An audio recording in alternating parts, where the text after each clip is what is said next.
د اختر دویمه د خلا هم د ښار ګڼه غواټونه له مالونو ډک دي چې ښاریان پرې تګ راتګ لري. په دغو واټونو مالونو دومره کثافات رامنځته کړی چې عامو ښاریانو ته یې سر خوږی زیږولی.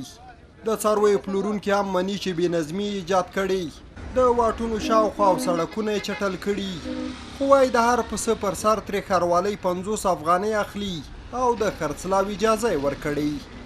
پسه په سر 50 روپۍ غوښتل چې ورکړې دی پرېښودې په سره که نه پرېښودې؟ چې ورکړې دی بیا پرېښودو او دغسې یې نه پرېږدو.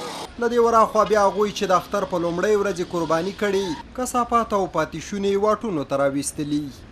کابل ښاروالۍ کارکوونکي د اختر له لومړۍ ورځې پرې بوخت دي، خو وایي ښاریان بې غوره دي او دا چاره د دوی له توان وتلې. ما این همی تقاضا را داریم از مردم خود، از دیگه خود که هر جایی که جایی برشان تعیین کرده اونمونجا باید انداخته شود. این جای انداخته نیست که مردم ما 1 لک 1.5 لک گاو میخره بازمیارش کمبه روده شه در روی سرک عمومی برای مردم اندازه. روغتیا پالان وایي د کرونا درېیمې څپې سره د کثافاتو بوی خطرناکې ناروغۍ رامنځته کولی شي او عامه پوهاوي ته اړتیا ده. ډاکټران دغه وضعیت خطرناک بولي.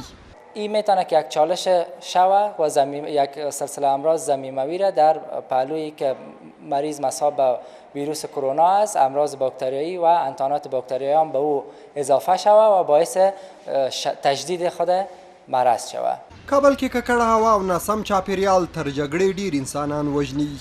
وروستي ارقام دا دي چې هر کال یوازې په کابل کې د ککړې هوا او ناسم چاپیریال له امله تر 300,000 کسان په بیلابیلو تنفسي ناروغیو اخته کیږي.